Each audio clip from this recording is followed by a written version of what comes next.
하나님 말씀 같이 찾아서 교도하도록 하겠습니다.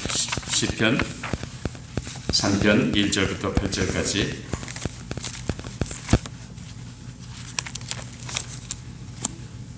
선교사님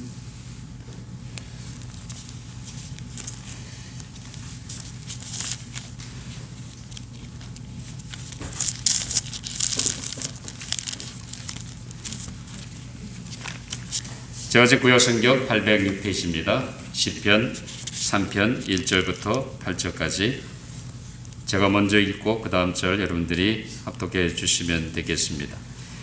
여호와여 나의 대적이 어찌 그리 많은지요 일어나 나를 치는 자가 많으니이다.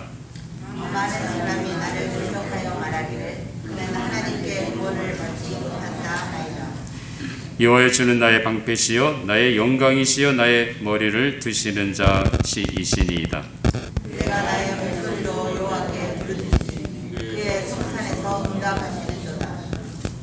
내가 누워 자고 깨었으니 여호와께서 나를 붙드심이로다. 천만인이 나를 에워싸 치신다 하여도 나는 두려워하지 아니하리이다. 여호와여 일어나소서 나의 하나님이여 나를 구원하소서. 주께서 나의 모든 원수의 뺨을 치시며 악인의 이를 꺾으셨나이다. 우리 같이 읽습니다. 구원은 여호와께 있사오니 주의 복을 주의 백성에게 내리소서. 아멘. 하나님의 말씀이었습니다. 이 시간에 이제 우리 박동환 선교사님 먼 길을 오셨는데 오셔서 이제 우리 먼저 선교 보고를 해주시고요. 그리고 계속해서 이어서 말씀을 증거해 주시겠습니다. 아마 잘 아시는 대로 헤이티 IT라고 하죠. 나라에서 어려운 그 나라에서 참 지금까지 2030 비전을 가지시고 선교센터를 세우시며 여전히 지금도 아마 건축 공사 다 끝났나요? 아직 지금 잠깐 중단된 상태인데 팬데믹과 지진 여러 가지 상태로 인해서 어쨌든 귀한 사역 감당하시는 선교사님입니다. 장로님께서 참 선교 보고를 통해서 도전 받으시고 말씀을 통해서 새로운 은혜가 있기를 바랍니다. 이제 박성이 나오실 때 우리 할렐루야하고 환영하고 맞이하도록 하겠습니다. 할렐루야, 할렐루야. 마이크는 들고 하시고 필요하신 분들 녹화하는 것 때문에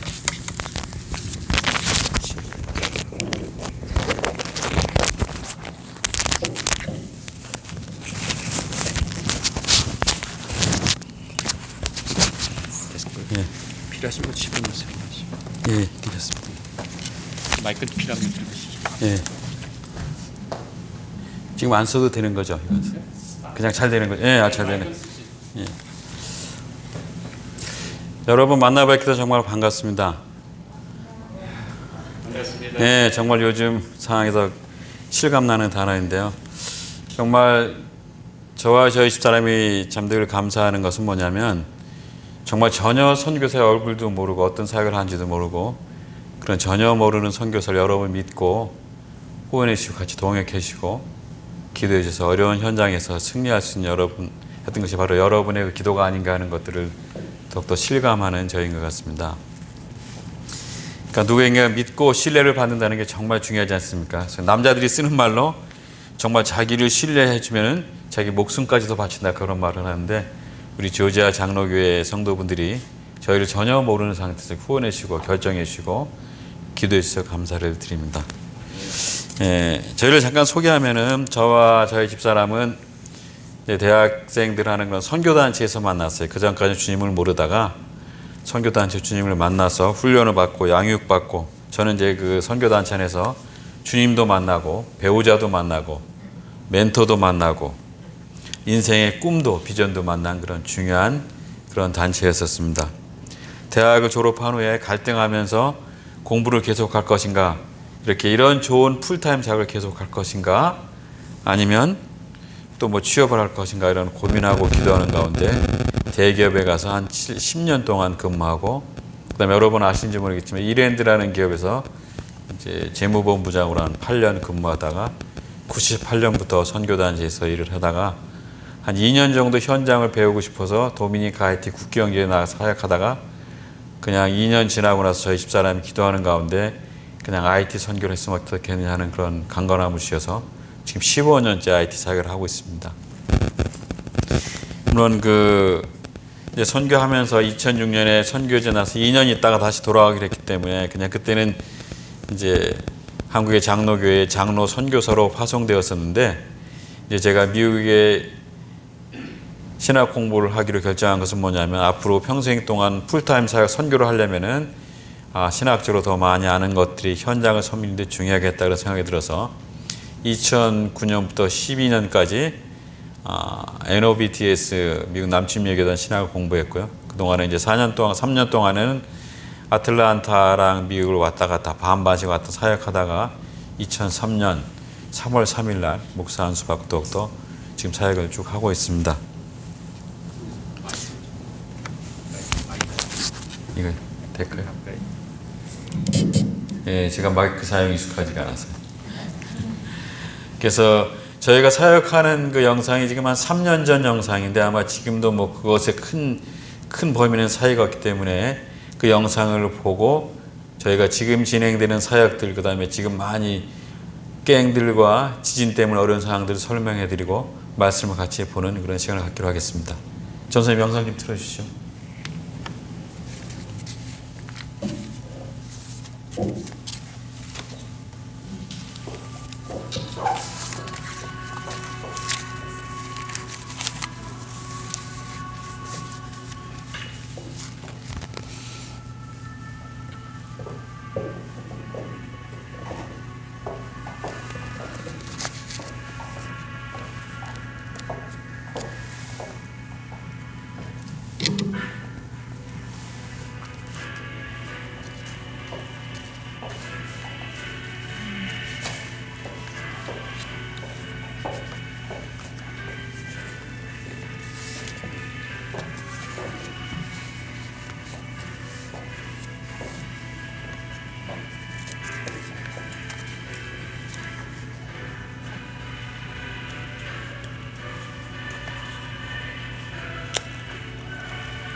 네. 저희 그 영상에 보신 그런 이제 사역들이 저희 메인 사역들이고요. 마지막에 저희가 기록했던 기도 제목들이 저희가 헤이티가 복음화되는 그날까지 지속적으로 드려야 될 그런 기도 제목인 것입니다. 저희는 사실 2006년에 이제 IT 도미니카 국경 지역에 사역을 하면서 도미니카에서 이제 IT를 넘어가는데 개천 하나를 넘어가는데 그렇게 나라 차이가 있는 거예요. 그러니까 IT는 거의 뭐 난민 수용소 같고 직장도 없고 아무것도 없으니까 그냥 개천에 가서 빨래 빨고 빨래 빠는 거 널고 그 빨래 마르면 그냥 집에 가고 그 넘어가서 보면 집들은 거의 뭐 난민촌을 능가하는 그런 상황의 삶들. 그래서 저희가 한국에 한 150년 전에 미국 선교사들이 와서 조선의 마음이라는 그런 시를 이렇게 그런 기도문이 있는데 바로 거기 IT의 마음이라고 하면 똑같을 정도로 그렇게 힘들고 어렵고 마치 한국에 60년 전에 그 강원도의 두메산골 모습 제가 이제 강원도 두메산골에 살았었기 때문에 그런 모습 생각나는 그런 힘든 지력들 그러나 저의 마음을 되게 끄는 하나님께서 우리 마음 주셔서 그 사역들을 진행하게 됐습니다. 그런 뭐 세부적인 내용들 왜 IT를 갔느냐 어떻게 도미니카에서 200명 되는 헤이션 사역을 했느냐 이런 것들을 하려면 엄청 많은 얘기인데 나중에 오게 되면 저 이성환 선교사가 자세히 간증하면서 하나님이 어떻게 함께 하셨다는 것들 지금 웃으면서 얘기할 수 있지만 그 당시 정말 힘들었고 눈물도 났고 남들이 알아주지 않았고 저는 이제 대학생 선교단체 파송 선교사니까 교단 파송 선교사도 아니니까 이렇게 특별히 케어주는 사람들과 우리가 알아서 그 선교해야 되고 알아서 하는 그런 상황이었는데 그것이 오히려 더 사역을 효율적으로 하는 결과가 될 수 있었던 것 같습니다. 그런데 그러면서 저희가 이제 2년 사역하고 원래 한국으로 돌아가게 돼 있거든요. 그래서 국제사랑의 봉사단이라는 단체에 다시 대표로 복귀해서 전 세계 선교사님들 섬기는 사역을 하는 것인데 IT 대학생들 사역을 도미니카에서 하다 보니까 그 제자들의 모험을 저희가 떠나 보낼 수가 없었던 거예요. 그래서 저희가 기도하는 가운데 정말 IT에 가고 싶은데 그 IT에 가려면 도미니카 사역할 때랑 엄청난 차이가 있거든요. 쉽게 말하면 경제적인 것도 도미니카 있으면 한국에서 받든 제가 대표로 받든 급의 50%를 주기 때문에 전혀 생활하는 데 문제가 없을 수 있는데 이제 IT로 가면 집중 선교 지역이 아니니까 소위 말해서 뭐 10만 원 이제 그런 상황인데 저는 하고 싶지만 여러 가지 상황 결정이 힘들었는데 마침 이성원 선교사가 기도 가운데 IT에 마음을 주셔서 제가 아주 그냥 흔쾌히 같이 할 수 있는 사역인 것 같습니다. 그래서 주부 입장에서 쉬운 결정이 아닌데 그런 결정을 이성원 선교사가 할 수 있었던 것은 아마 대학 때부터 같이 주님을 만나고 주님께 훈련받고 파송돼서 그 민족 복음화라는 단어를 넣고 세계 복음화라는 단어를 넣고 동일한 방향으로 동일한 비전을 가지고 했었기 때문에 그런 상황이 된 것 같습니다. 그렇게 지금 38년째 살아오고 있습니다. 나이 계산하지 마세요. 네, 그러면서 그 IT와 도미니카의 개천을 넘으면서 눈물도 많이 났고 참 힘들게 사는 그런 사람들을 보면서 우리 마음속에는 긍휼한 마음들이 있었어요. 그래서 저희가 이제 기도하는 가운데 IT의 마음이라는 저 시를 나름대로 적어서 매일 읽고 기도하면서 이 민족을 변화시키고 싶은 마음이 생겼던 거예요. 그래서 헤이티 대학생 10만 명을 변화시키면 헤이티가 복음화되겠다. 저희가 뭐 특별한 것도 저희가 대학생 선교에서 일을 했었기 때문에 저희가 할 수 있고 잘하는 건 대학생들 캠퍼스 사역이기 때문에 그런 결정을 했는데 그래서 그런 마음을 가지고 저희가 이제 하나님께서 꿈을 주셨는데 그 저희 비전은 헤이티 민족을 복음화하는 것이고 미션은 헤이티의 청년 대학생 중심으로 헤이티를 복음화시키는 것이다. 그래서 2030 프로젝트는 2030년까지 헤이티의 30개 지역의 사역센터를 통해서 300개의 교회를 개척하고 300명의 리더를 섬기고 300명의 선교사를 섬겼으면 좋겠습니다 하는 그런 이제 그 하나님이 꿈을 주셔서 그 일을 지금까지 진행하고 있고요. 아마 그렇게 어려운 수치, 정량적으로 어려운 수치는 아니지만 하나님께서 해줄 거라는 기대감들이 있습니다. 그래서 그 사역을 진행하고 지금은 이제 아까 보셨지만 캠퍼스 사역은 지금 뭐 캠퍼스가 하이티의 어떤 그런 모든 어떤 역동적인 시, 데모, 폭동의 주 지역이고 우리나라도 뭐 60년대 그랬지만 그런 지역이기 때문에 지금 캠퍼스 사역은 많이 지금 이제 좀 5개 캠퍼스에 30명 이래들을 중심으로 하고 있지만 그렇게 마음대로 할 수 있는 상황은 아니지만 그래서 저희 센터에 불러서 같이 하고 있고 센터에서 훈련받고 하는 상황이고요. 그다음 미션 스쿨 사역은 이제 방과 후 학교인데 저희가 이것은 많이 기대해놨지만 하나님께서 강권해서 그 일을 진행했는데 지금은 한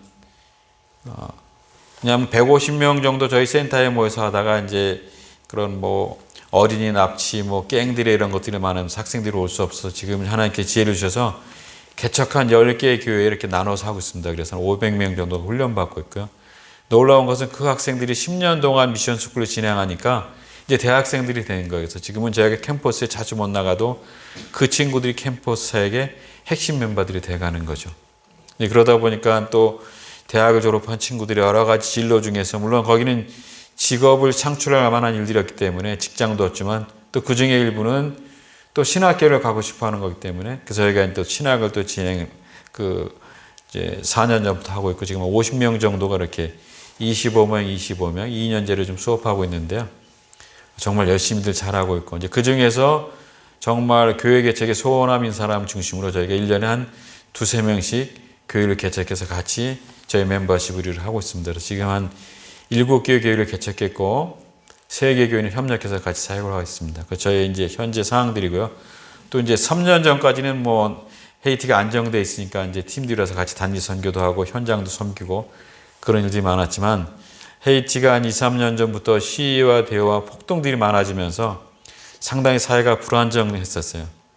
그러다가 이제 작년부터는 갱들이 이제 전면적으로 등장하면서 갱이 경찰의 어떤 그런 화력을 앞서면서 상당히 사회가 혼란스러웠어요. 갱들은 그전에는 정치갱인데 지금 이제 생계형 갱들이 바뀌어서 막 우죽순 늘어나서 거리에서 웬만한 사람 잡아서 돈 뺏고 폭행하고 막 그런 것들이 다반사고 특별히 이제 외국 사람들도 노출될 수가 있겠죠.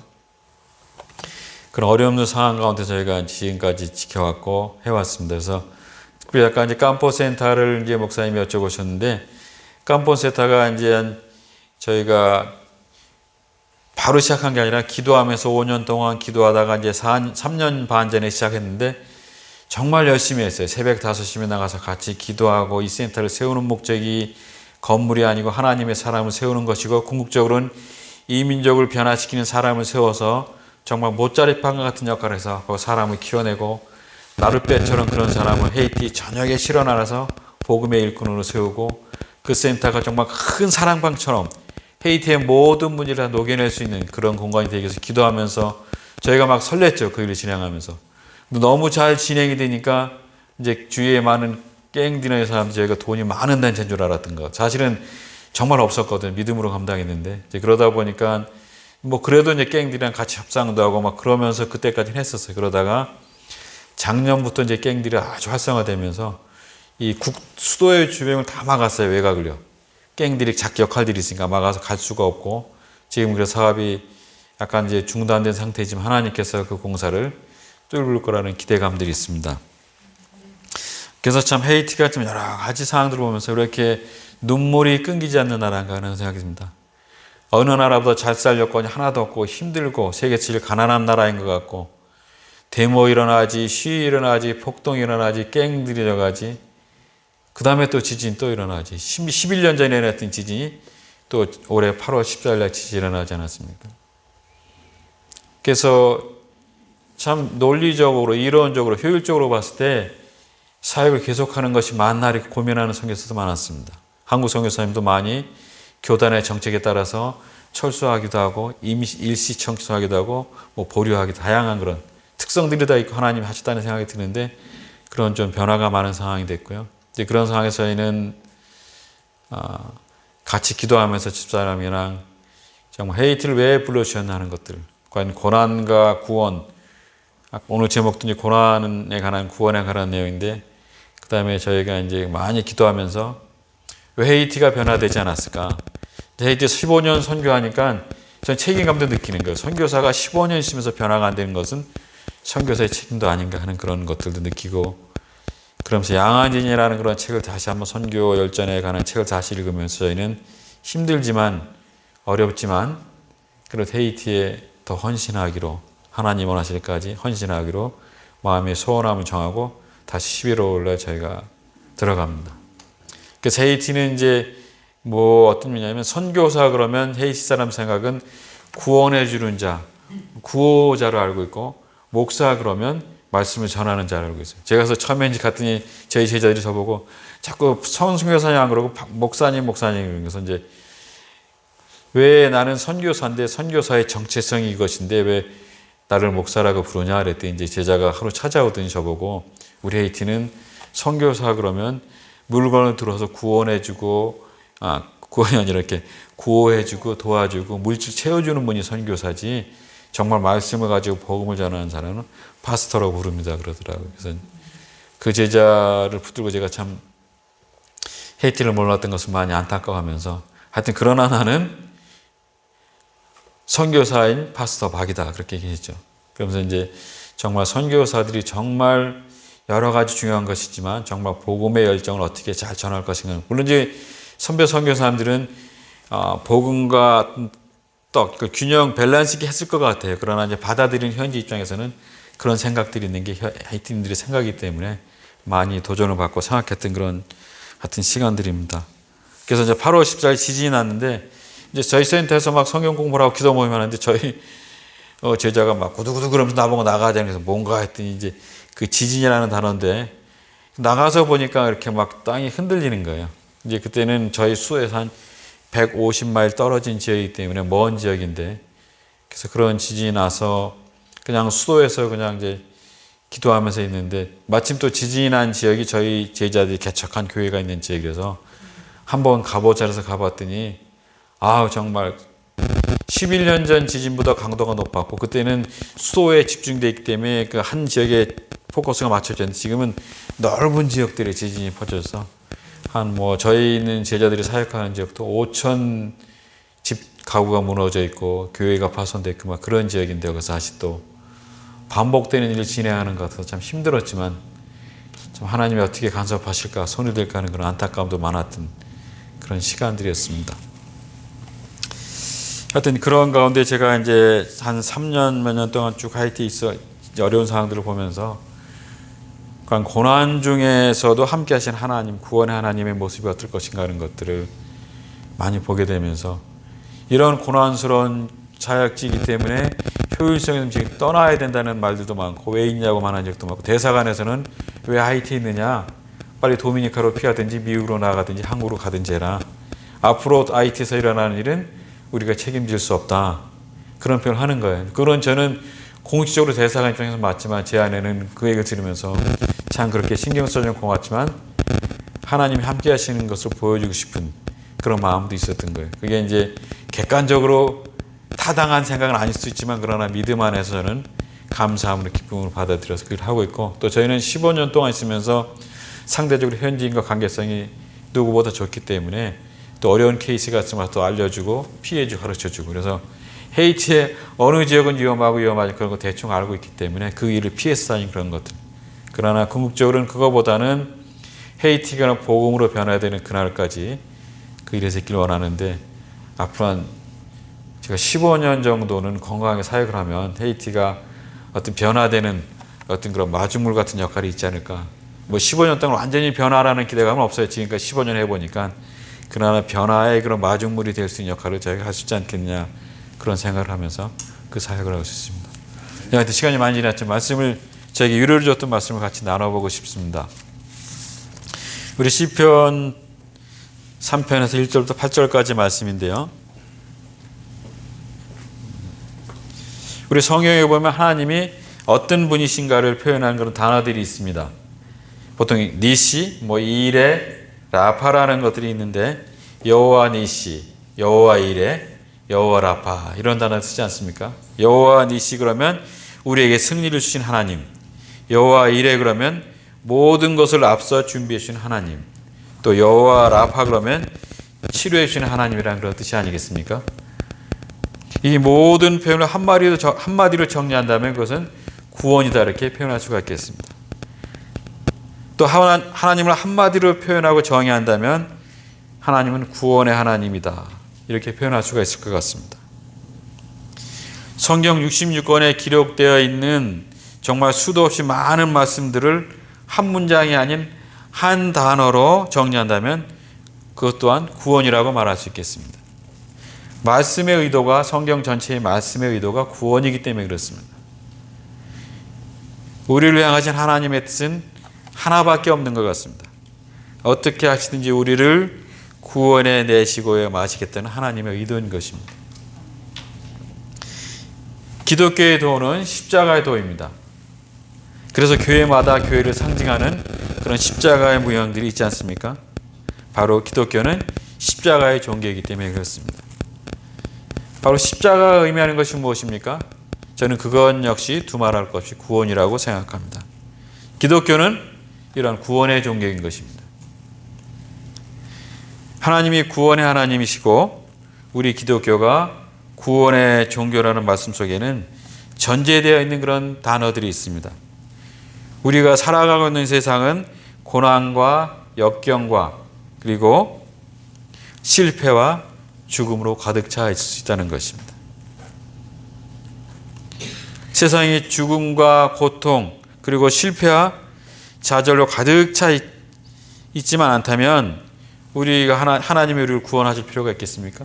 이런 것들로 가득 차 있는 세상일 때 하나님께서 우리를 구원하신 거를 생각할 수 있겠습니다.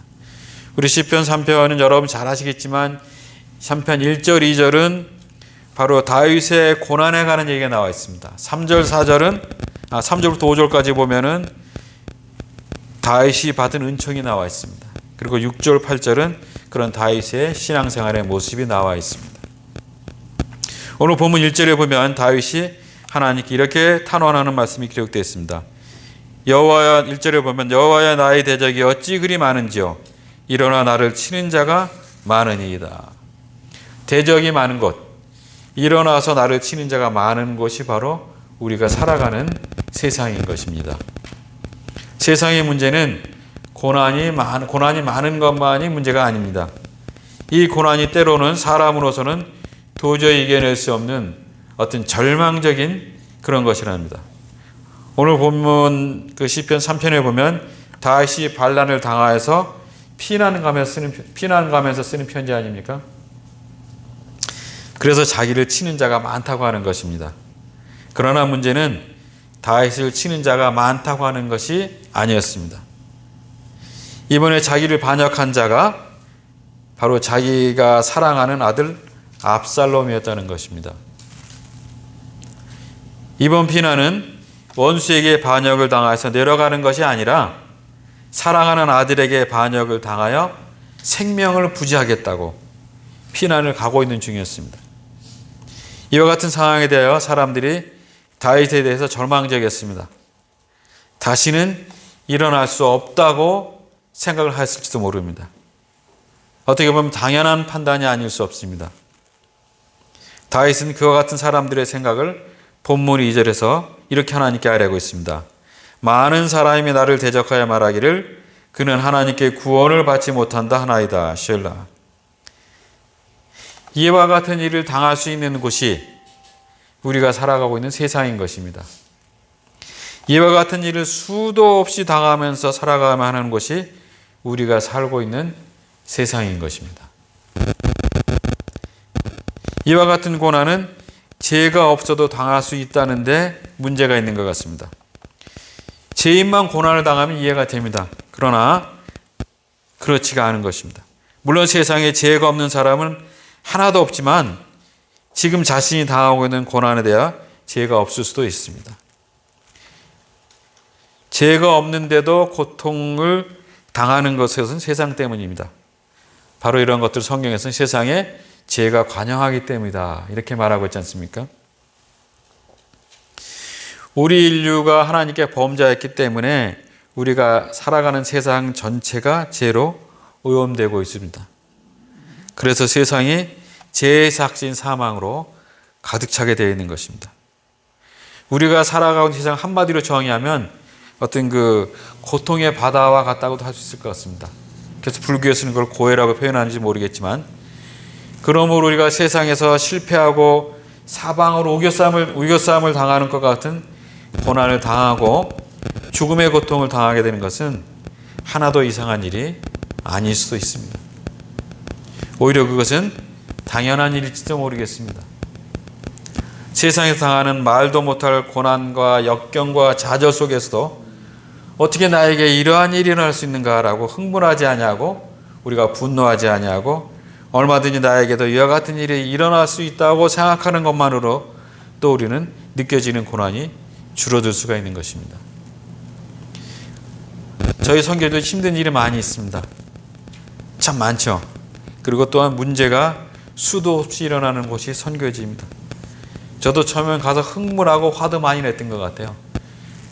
내가 어떻게 다짐을 하고 이 나라에 왔는데, 내가 그 많은 기득권을 버리고 이 나라에 왔는데 너희들이 왜 이런 마음들, 겉으로 그렇게 표현 안 했지만 제 속에 그런 마음이 막 일어나면서 제가 저를 돌아보면서 많이 회개했던 것 같아요. 아직도 나는 준비가 안 됐구나. 아직도 겸손의 선교를 할 준비가 안 됐구나.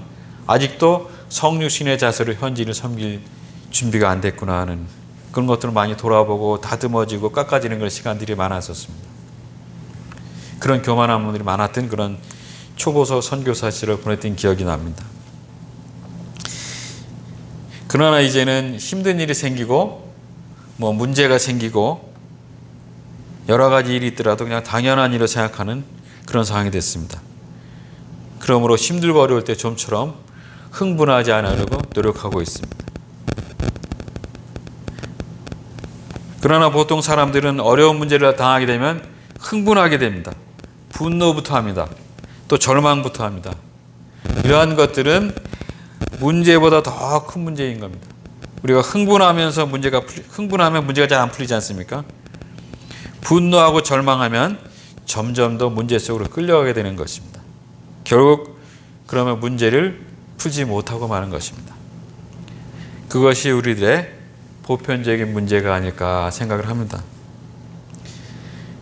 흥분만 하지 않아도, 우리가 분노만 하지 않아도, 절망만 하지 않아도 세상 문제의 절반은 해결된 것입니다. 저도 현지에서 사람들에게 당할 때가 참 많습니다. 그것 때문에 힘들 때가 많습니다. 그러나 잠시 분노하고 잠시는 흥분하고 그러지만 제가 언젠가 내리는 결론은 바로 이것입니다. 다 그럴 수도 있지 뭐. 사람이 그렇지 뭐.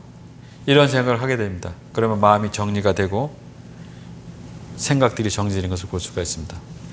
우리가 문제하고 싸우기도 벅찬데 새로운 문제가 계속 만들어지면 점점 더 힘들어지는 거 아닙니까?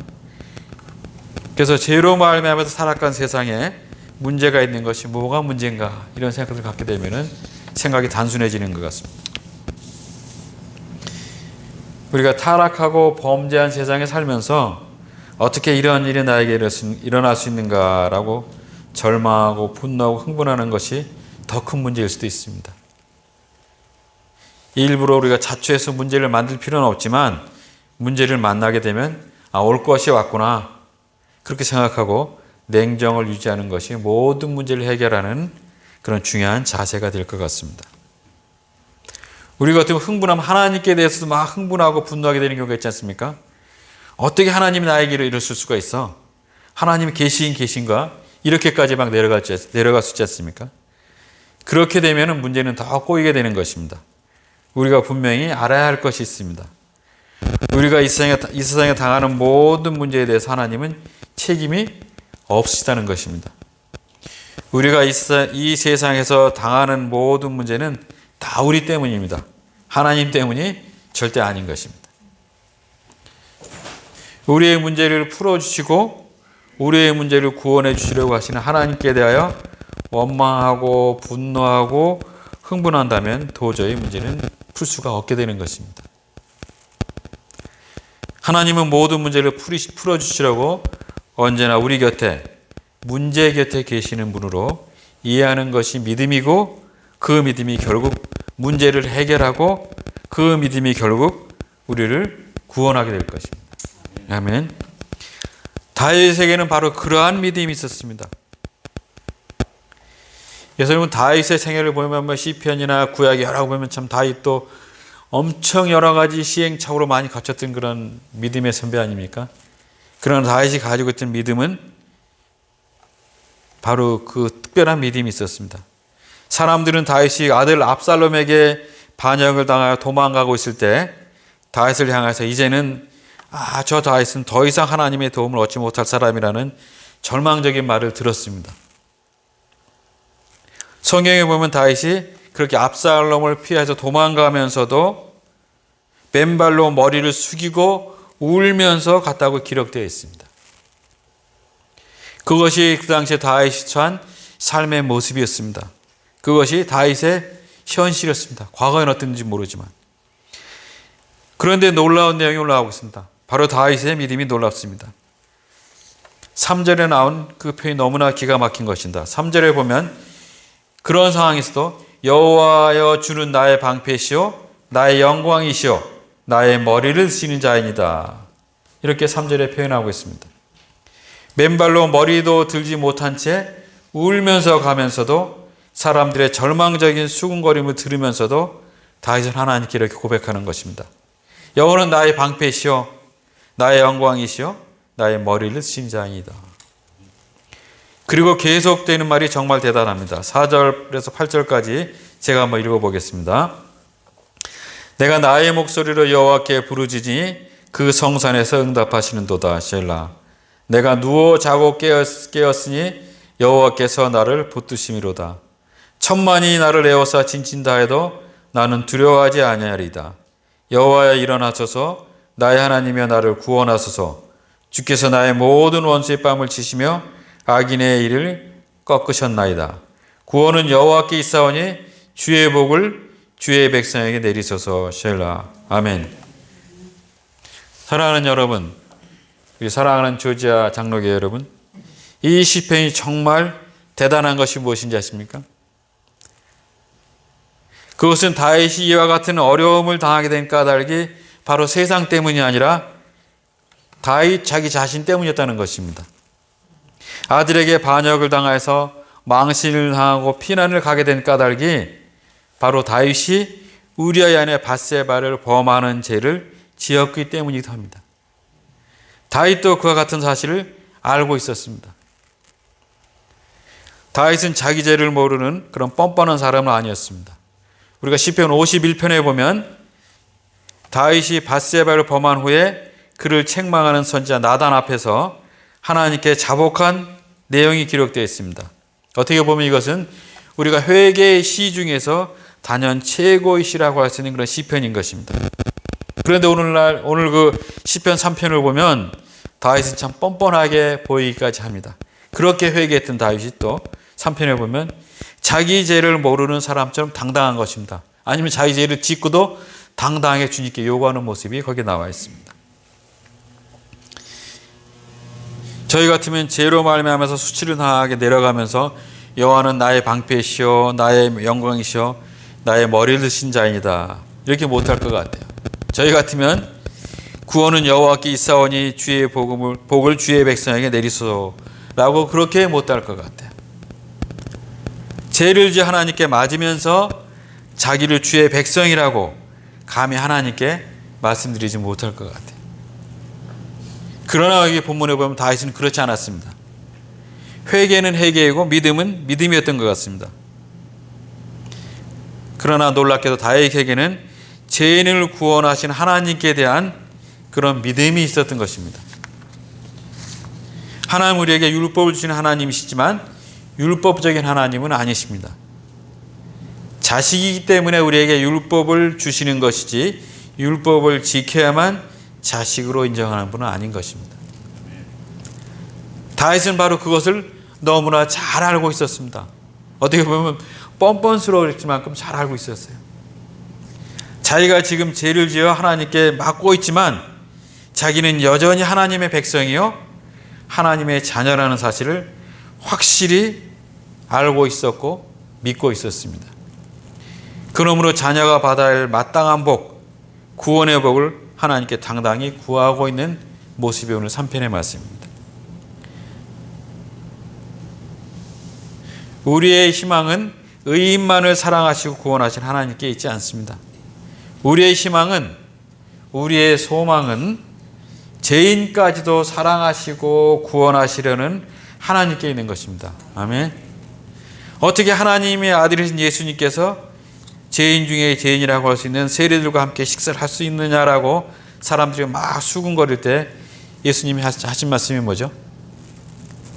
건강한 자에게는 의원이 필요 없고 병든 사람에게 의원이 필요하니라. 인자는 의인을 부르러 오는 것이 아니라 죄인을 부르러 왔노라. 아멘. 이렇게 말씀하신 내용이 있습니다. 사랑하는 우리 조지아 장로교회 가족 여러분, 세상을 살다 보면 수도 없이 많은 문제를 저희가 만날 수가 있어요. 어려움도 많이 만납니다. 우리가 선교 현장에서 만난 어려움들 다 일일이 표현할 수 없지만 그런 어려움들을 만나게 돼요. 때로는 정말 이러다가 죽을 수 있겠구나 하는 생각도 있고, 차라리 사는 것이 죽는 것만 못해 보일 때도 있을 수가 있었습니다. 도저히 우리 힘으로 어떻게 해결할 수 없는 절망적인 자리에 처하는 경우도 있었습니다. 아무도 없는 현장의 산골짜기에서 일을 할 때 누구 하나 그중에 타차면 지도서에도 모르게 죽을 수 있는 선교사의 삶이고 현장이었지만, 그러나 주님을 신뢰하는 믿음을 주셨습니다. 그런 저와 여러분이 그런 절망적인 자리에 우리가 살 수도 있지만, 그러나 여러분, 구원은 우리에게 있지 않습니다. 구원은 세상에 있지 않습니다. 구원은 하나님께 있다고 성경은 말씀하십니다.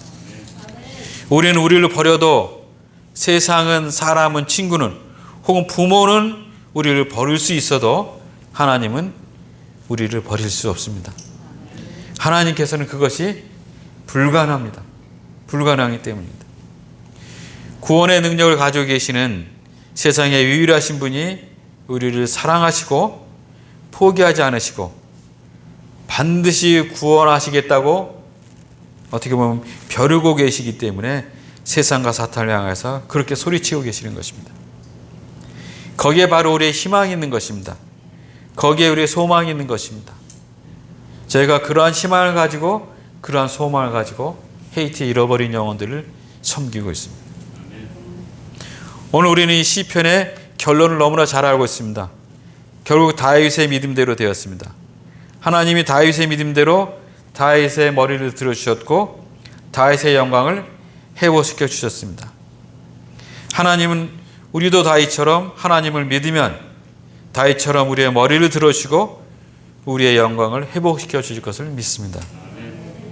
아브라함의 하나님, 이삭의 하나님, 야곱의 하나님, 다윗의 하나님, 그 하나님이 바로 저와 여러분의 하나님이시기 때문입니다. 여러분, 결과를 잘하는 재밌는 게임 녹화 보신 적 있습니까? 미국은 이제 미식 축구나 거 많이 하지만 저는 야구를 즐겨보는 편인데, 한국에 있을 때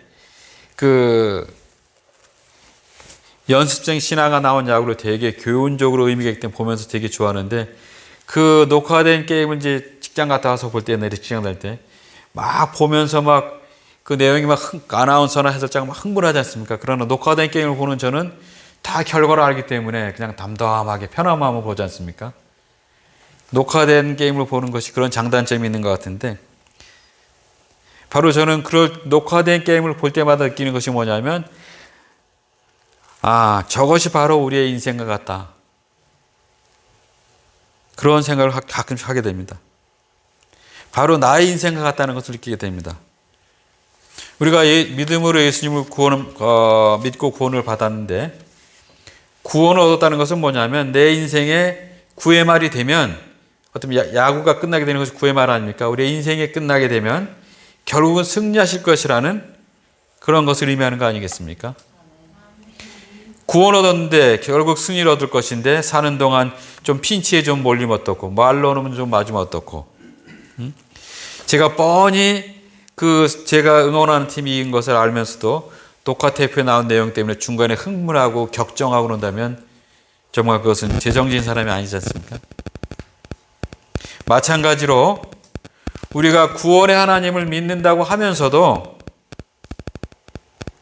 어려운 일만 생기면 죽겠다고, 죽는다고 낙심하고 흥분하고 절망한다면 여러분, 그분이 정상이겠습니까?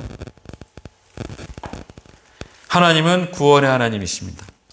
하나님은 전능의 하나님이십니다. 우리 한 명 한 명을 사랑하시는 하나님이십니다.